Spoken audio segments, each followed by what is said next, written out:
Hey everybody, Charlie here, 334 Good Fishing. So I just posted a video a little bit ago. I'll link it down below about what I learned from when I almost sunk my kayak. Um, I actually kind of did sink it. It was sunk, but I was able to recover it. And what I learned from that. Um, Now I'm going to tell the story. So it was about a month ago. I decided, hey, I want to go fish a new lake. I wanted to go fish a lake called Point A here in southern Alabama. I'd never been there before. It was my first time ever fishing this lake. And I decided I wanted to fish it cold. I didn't want to know nothing. I didn't want to learn nothing. I just wanted to go out there and see what it was about and fish it. Just kind of make my own decision on it. Well, it's not a huge lake. It's a part of the Conecuh River system. And there's a dam run by a company called Power South.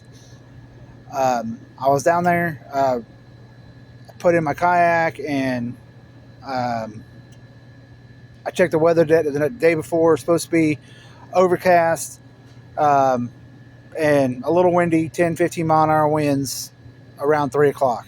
And I thought to myself, okay, I can handle 10, 15 mile an hour winds. When I fished the KBF National Championship in April last year, it was 20 mile an hour winds with bigger than that gusts.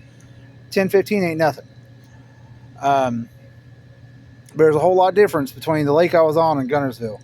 So I didn't check the topo maps or nothing else. I just kind of went, launched my kayak, and just to see what I could see. When I got up early, got there at about between 6 and 6:15, and right about the time I got there, I got a weather advisory for a high wind advisory. And I looked at it and I said, okay, around between 2 and 3 o'clock, we're going to start getting some high winds. It's like, okay, I can handle that. I'll just be off the water before that. Not a big deal.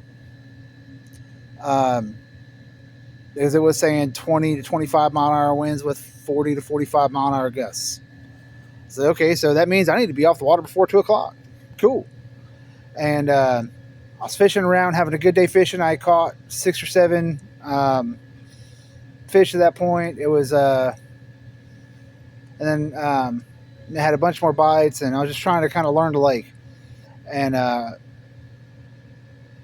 what I learned about the lake was that it's a shallow lake. I mean, the whole little bay where you launch at, where the public boat launch is between 3 and 5 feet, 2 and 5 feet, really. And that's until you get all the way across the lake to the main creek channel, and you kind of go through a little point, go around a little point, and then it gets a little bit deeper.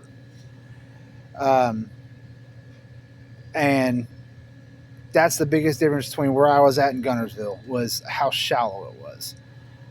So I fished around, I was doing good. Around 11:30-ish, noon, the wind picked up on me. And when it picked up, it just came out of nowhere. There was one big gust that come through, and it blew me off my spot lock. And I was like, whew, I might need to go ahead and go. So I decided, I made the call. I said, hey, I'm going to go ahead and go. I called my wife, told her, hey, I'm going to start heading home and all that. And I talked to my wife throughout the day when I'm fishing, because there's a running joke that says that she's my good luck charm when I'm fishing. And it's not a joke. She is my good luck charm. As a matter of fact, she's my good luck charm for everything. And but I was talking to her on the phone, and I rounded that same little point, and man, it went from just being little chop and some whitecaps to rolling waves. I mean, you were like, I started hitting those rollers, and my kayak could go up to like 6 feet, 6.5 feet on my fish finder, and then drop down to like 2 feet, and my trolling motor would bottom out. And water started just kind of coming into my kayak, and I was like, oh crap, I got to figure something out. So I turned around and went back around the point where I was kind of protected.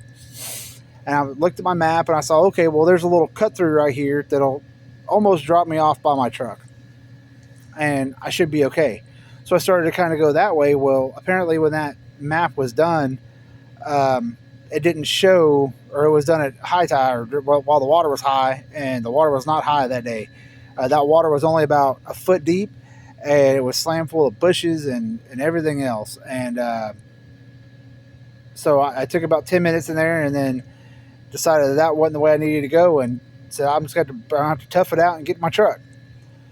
So I go back around, and I'm doing everything I know how to do to keep water from getting into my kayak. and including I got my little pump out, and I was my electric pump out, and I was pumping water out as I was going.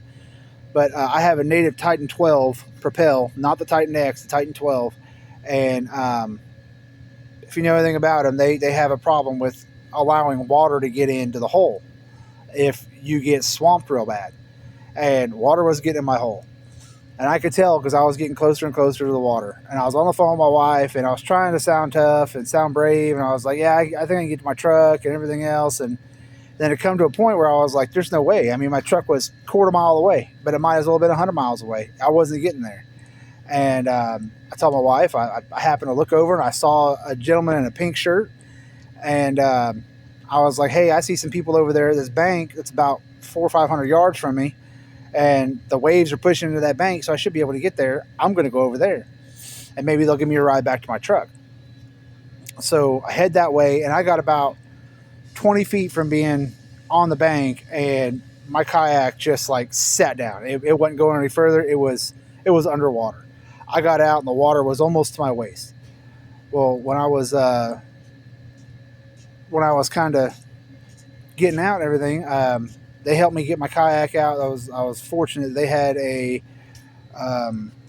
winch on their truck, and they helped me get my kayak out of the water. Gentleman gave me a ride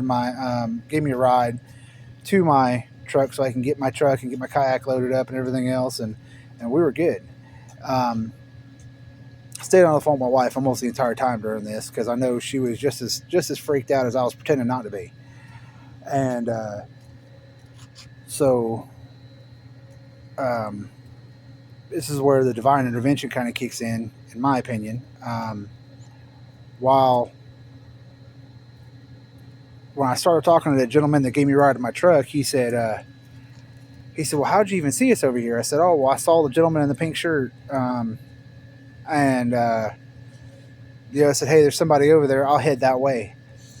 And he told me, he said, funny story. He said, we just got finished eating lunch, and he got barbecue sauce on his white shirt. So he changed out to a safety pink shirt that he happened to have in the truck just so he could wear a clean shirt. I was like, huh, okay. And he said, and even funnier than that, we weren't supposed to be here today. I said, what do you mean? And he said, we had just pulled up and got out of the truck when we heard your safety whistle blowing and saw you waving. We had literally just pulled up, and only reason we were coming out here is because we're having some land cleared to put a pavilion out here, and our tree guy that we have contracted said he needed to come today instead of tomorrow, so we had to come out here today instead of tomorrow. And I was like, wow, that's insane. Once is a coincidence, twice is, getting divine intervention real quick here. And then he said, I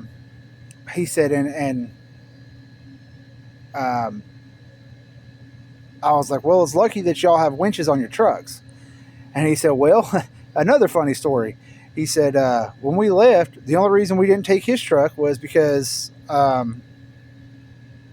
he left his keys inside the shop or inside of his office, and we didn't want to walk back in there, so we just decided to take my truck that happens to have a winch. His truck doesn't have a winch. I was like, whew, that's 1, 2, 3, really 4 times. Because the first time would be if I wouldn't have went into that little cove trying to skirt around the wind, I'd have never seen them, because they got there literally right as I was waving at them and stuff. And if I would have just went straight for my truck, I'd have probably been bullheaded and tried to make it and have my kayak sunk in the middle of the lake. And these gentlemen were awesome, and I wish I could remember their names. They work for Power South. It's not relevant to the story, but I know the fellow in the pink shirt didn't have. He had both of his arms were prosthetic arms, and they're excellent people. I really wish I would have got their names. They helped me get my kayak loaded on my trailer, hung out with me while I was getting it drained and everything else, getting it on the trailer. Amazing guys. And I have no doubt in my mind that day, the good Lord said, hey, there's one of my folks out there on the middle of the lake. He's being dumb, but he's my folks, so I'm going to help him out. And because it was just, it was 11:30, and the wind advisory didn't even start until 2. So I learned some things that day. Do some research on the lake you're going to. I made sure to keep in contact with my wife. My wife knew where I was at. If worse comes to worse, if I'd have sunk, she'd have known exactly where I was at to be able to call the police and say, "Hey, my husband's out here sunk in the middle of Point A Lake," and I'd have been able to be. They would have been able to help me. So, you know, always, always give grace to where grace is deserved. And I don't, I don't know what I would have done without the grace that the Lord would have gave me that day. Um, if y'all have any questions, comments, concerns, let me know, please. Any other stories like that, please feel free to drop them in the comments. Uh, y'all have a great rest of your night, and y'all be safe out there. Remember, always wear your life jacket, and let somebody know where you're going to be. Later.